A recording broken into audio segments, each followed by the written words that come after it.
Welcome to the FinanSis podcast. This podcast is dedicated to real life, practical advice on how to improve your relationship with money. I'm your host, Dr. Darla Bishop. I'm your big sis who's going to guide you through this process. This is a special mini-series introducing you to the topic covered in my next book, How to Afford Everything. The book comes out on December 12th, 2023, so make sure you mark your calendars. I know, money can be a hard topic to talk about. Not as fun as travel or food or the latest tea with your best friends. But we will get to that in a minute. Besides, it's easier to go on vacation and buy the food you like when you have money. So, what even makes me qualified to talk about money? I told you I'm a doctor, but what kind of doctor? I'm a public health doctor. You'll hear that come up a few times in this podcast. But really, what it comes down to is I like money. I like having money. I like being able to use money to solve problems, big, small, medium, for myself and for other people. I've been learning about money my entire life and have read more than 100 books on money management. And I coach people on how to manage their money. So if you're under 40, possibly come from a disadvantaged background like I did. I grew up in the hood. You'll hear about that too. So if you're under 40, possibly come from a disadvantaged background like I did, but now you're making your own money and you want to do your money better, this podcast and my upcoming book is made especially for you. So, are you like me, where you are juggling multiple things? Your career, your family, maybe you got some student loan debt, and because we're in 2023, those payments just turned back on. Maybe you really want to buy a house, or you have aging parents that you're worried about, and you're trying to figure out how you're going to do it all, and in what's the right order. This sounds like you, or even somebody you love, keep listening. Money is fun. Real fun when you know what to do with it. So that's why I'm here. I'm here to teach you the ins and outs of slaying your dollars and building what you want from your life. Navigating budgets, making it rain with investments. I promise if you stick with me, we'll laugh, we'll learn, and we'll figure out how to conquer your money issues together. Let's face it, being able to manage your money is the key to affording everything you need and a lot of the stuff you want. Having the ability to do what you want, when you want, and to plan a vacation to wherever it is you want to go with the people you love. See, I told you we talked about travel. Anyway, this special mini-series is introducing you to the topics covered in my new book, How to Afford Everything. This book was written with love. And if you put in the work, which is not always easy because looking at your stuff, and we're saying stuff because you might have your children listening with us today. We are family friendly here at FinanSis. You will transform your relationship with money and find joy around your financial situation that maybe you didn't know you could even have. Pre-orders start on Halloween, so get dressed up and use the special code Halloween50 to get a discount on your pre-order. The book will be fully available on December 12th, just in time for the end of the year holidays and setting up your New Year's resolutions. You can buy one for yourself and give the gift of financial know-how to someone you care about, maybe even somebody who owes you money. It's a nice way to live ahead. All the information about my book can be found on my website, darlabishop.com. Please consider signing up for my newsletter too, so you can get additional information, tips, and reminders about the book launch. You can also follow me on my socials at my_FinanSis. I have a little fun here, so let me spell that for you. It's my_FinanSis. Get it? Finances, but with a sis? Right, because that's me. I'm your big sis, helping you figure out your money. Okay, on to the first chapter of the book. In the first chapter, I ask you, how does the word budget make you feel? So let's sit in that for a minute. Budget.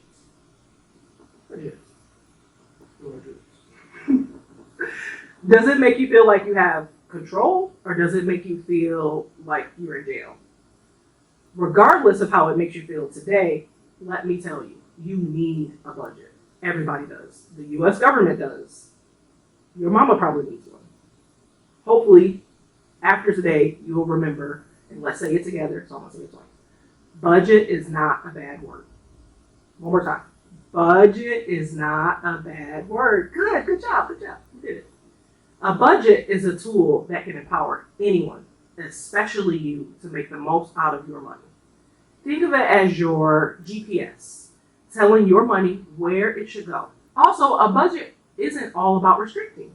The budget Visa Tiffany Aliche in her book says, look, your budget is actually your say yes plan.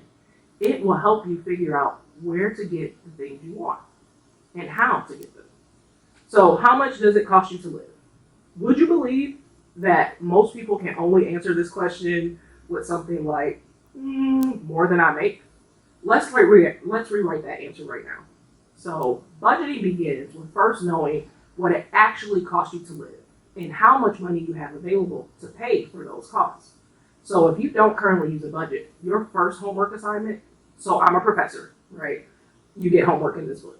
It's good homework because it actually helps you learn something and get your money together. So do the homework. Back to the story. So your first homework assignment is to look at how you spent your money over the last 3 months. I'm not giving you some rule that doesn't work for everybody, like the 50-30-20 or the 90-10. That's not the point here.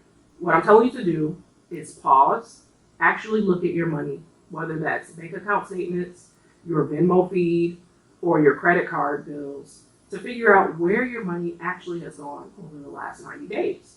Because until we know how you're using the money you have and don't have now, it would be foolish and a waste of everybody's time for us to give you some out of touch ratio or percentage to follow. We don't know your life, but the reason I'm telling you to do this is because for real, you might not either. So here's how you do it. First, calculate your net income. Net. So you start with what you actually bring home. So this is what gets direct deposited in your bank account, because I don't know any companies that now are actually sending you home with paper checks. So this is what actually comes into your account after your taxes, retirement contributions if you're making any, and other things that you might be paying out of your paycheck through your job. Then you're going to write down your fixed, variable, and other expenses, including anything you're paying towards debt that you owe. Now, based on how much money you spent in the last 3 months or 90 days, there is a worksheet for this in the book that you can use on regular paper. Now, why am I telling you in 2023 to pull out a piece of paper to do your budget? First of all, because we interact with electronics so much, there is something special that happens when you actually get a piece of paper and write it down. There is something about the brain-body connection, especially for something that can be as sensitive, nerve-wracking, or anxiety-producing as looking at your money. So pull out a regular sheet of paper or print the worksheet from my website so that you can see it in black and white, or purple if that's your favorite color.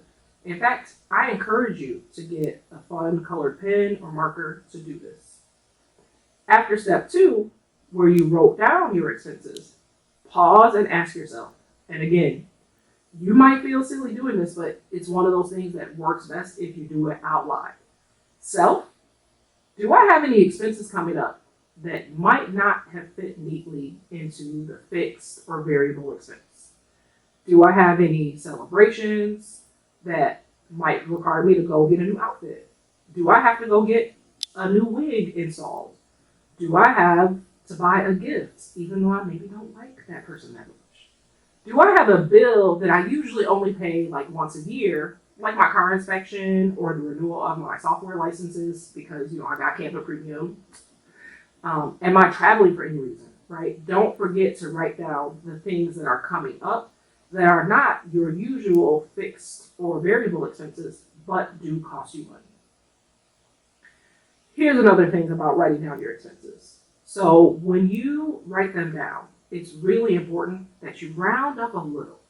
So if you have a bill that normally costs $22, go ahead and round it up to $25. But when you're writing down your income, round down a little. Here's why. While it is helpful in some ways to be precise, it's a little bit easier in your brain if you put a little bit of a cushion in this way.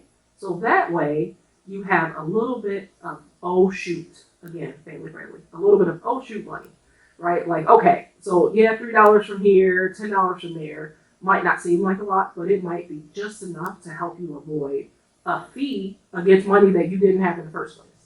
So when you're writing down your expenses, especially if you looked over the last 3 months, like because you're going to do your homework, take the time to round up for the expenses and round down for the income. Now, once you do the math, here's what we're going to figure out. Is your income number bigger than your expense number? If so, congratulations, you're a winner. You have money to put towards some long or even short-term goals. Now, if your income number is smaller than your expense number, congratulations to you too. For a different reason, you're probably wondering, why is this lady telling me congratulations? She just told me I'm broke. I mean, I knew it, but she told me on a podcast. Well, I'm telling you congratulations because guess what? Now you know and you can do something about it. You can figure out whether you need to cut expenses, increase income, or my personal favorite, both at the same time. Do both of them. And you know exactly how much you actually need to close the gap. It's way easier to make a plan when you know what kind of gap you have to close. If you have just been out here like, man, I don't know what's wrong, versus now, okay, I'm $127 short every month. Guess what's easier to solve? Okay, now that you're back and you know how much it costs you to live and whether the income you have today is more or less than it costs you to live, it's time for us to make some goals. Having a clear sense of what you want to achieve is one of the first and most important steps to making your dreams a reality. It's like setting the coordinates for what can be a thrilling journey, and without them, you might end up lost and aimless. So, what is it that you want to accomplish? Do you dream of a comfortable home filled with everything you need? Maybe you're passionate about supporting causes close to your heart or that helped you and you want to give back. Maybe you want to start your own business and travel the world. The beauty of financial goals is that they can be as unique as your fingerprint. Now, financial goals do come in about 2 flavors, short-term and long-term. Short-term goals are like the appetizers of your financial journey, quick wins that help you see you're on the right track and keep you motivated. Long-term goals are the main course that require patience, discipline, and a sprinkle of delayed gratification. Now, your short-term goals might include building that oh shoot fund we were talking about earlier, paying off a credit card, or taking a vacation. Now, if you have kids, that vacation is really a trip, but you get the point.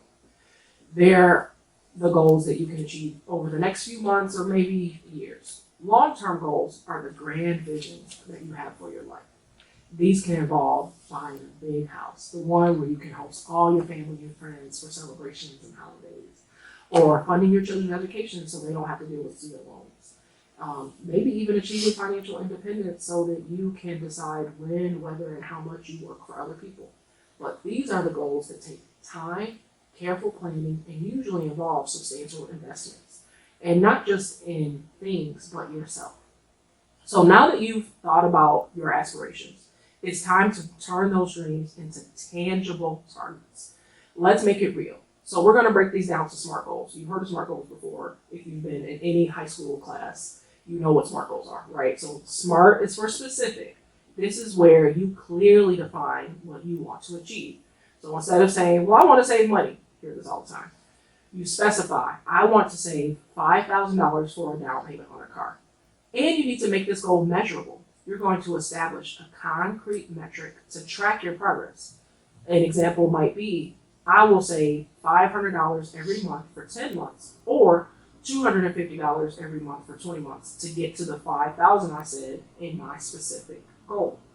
The A is for achievable. This is where you ensure that your goal is realistic and attainable within your current financial situation. So since you did the homework from the first part of this podcast, you know by now how much you can actually set aside towards a goal like getting a new car or changing where you live.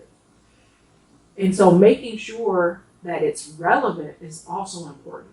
This is how you make sure it's in line with your values and priorities, that it's pursuing something that actually matters to you.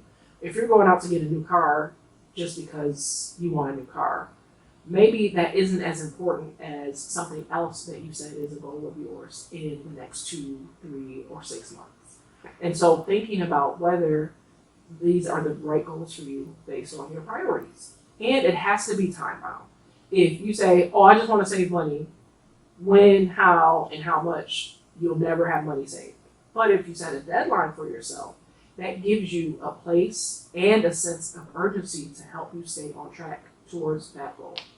If you need help writing SMART goals, because maybe you haven't had to write goals in this way for a while, stop by darlabishop.com to grab one of the worksheets. So, as you're working on your goals, it's actually super important that you change your habits around how you do money. And it's helpful to have a few phrases in your brain, sometimes called mantras, to help you reprogram your thoughts and feelings to get your brain fully on board with this money management thing. So why does this matter? Why does it matter how we talk to ourselves? Well, the immensely wise India Arie said in her song, "Get it together. The words that come from your mouth, you're the first to hear." What this means is that in order to change your mind, we have to change your language. This is where the money mantras come in. Here are a few of my favorite mantras. Money is fun. I know it's simple, but let me tell you why. People say, I have a weird idea of fun. Now, hear me out.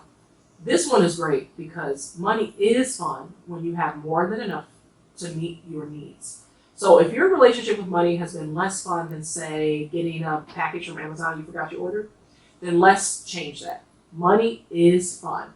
Say it out loud. I can't hear you, but if you don't do it, it doesn't work. Money is fun. Okay, the next one might earn me some mean tweets. It's fine, I need more followers, so come on and tweet me. Or wait, it's X now. Anyway, it's not in my budget. Yes, I know. But let me tell you why this will work. It's not in my budget works and is so good because you are taking control over where your money goes, whether it's going in or out of your bank account. Being able to pull out this "it's not in my budget" signals to the people around you that you have goals, you're working a plan, and that you are focused. And so you're saying "it's not in my budget" is really different and an important replacement for "I'm broke, I can't afford it," and other phrases you might be using to decline an invitation or decide against the purchase, right? So decreasing the number of times you say "I'm broke" will actually help you be less broke. You don't believe me? Go on YouTube, like and subscribe, my_FinanSis. Okay, and then after you do that, look up The Secret. This documentary explains in detail how the law of attraction works if you don't know how the law of attraction works. So again, stop saying "I'm broke" and instead take control and say "it's not in my budget." And you can even put a little spice on it. "That's not in my budget." Try it this way. "Ooh, that's not in my budget, but thank you." See, this one is really fun, I told you. Okay, next one. "I'd rather be tired than broke." Now, this one requires some context because I'm in a place in my life now where luckily I don't have to work the 3 or 4 jobs at a time to make my money situation work. But when I did, and people would say stuff like, "Man, you're working so hard and you look so tired," I'd respond with a quick, "Well, I'd rather be tired than broke," and move on to my next job because I was probably running late. This was super helpful in keeping me focused on my financial goals and taught people to find something else to say to me when they saw me. I was on my way to work and you look tired, right? Like, who's tired now? Still me, but for different reasons, and I have money to make. Okay, story time. A few weeks back, a Facebook memory from college came up where one of my friends had invited me to a party or something and I couldn't go. So they posted on my mom, "Will Miss Moneybags Darla, Miss, I have 6 jobs," because you guessed it, she's going to be at work. Now, I bring this up because everyone around me at that time knew what my goals were. I had told everyone my goals so much that my friends would reinforce them with me, even if they did it with an eye roll. "We know you are saving for this. We know you're trying to pay off your credit card. We know you want to buy a car before we graduate." So, do you understand the power of starting to say something like, "Sorry, I can't make it," and the person even annoyingly says, "We know your budget.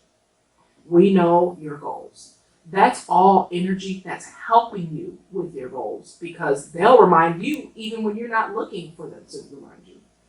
Do you have any money mantras that you're going to add to your list? Are there any that you're going to retire? Let me know on socials. Thank you so much for listening to episode 1 in this series on money management.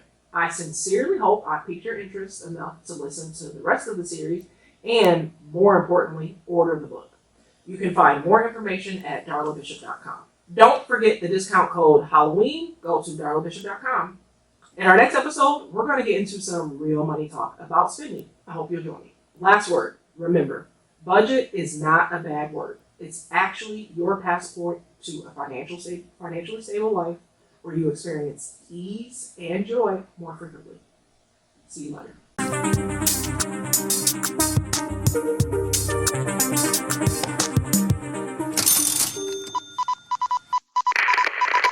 This is a Zedia Media production.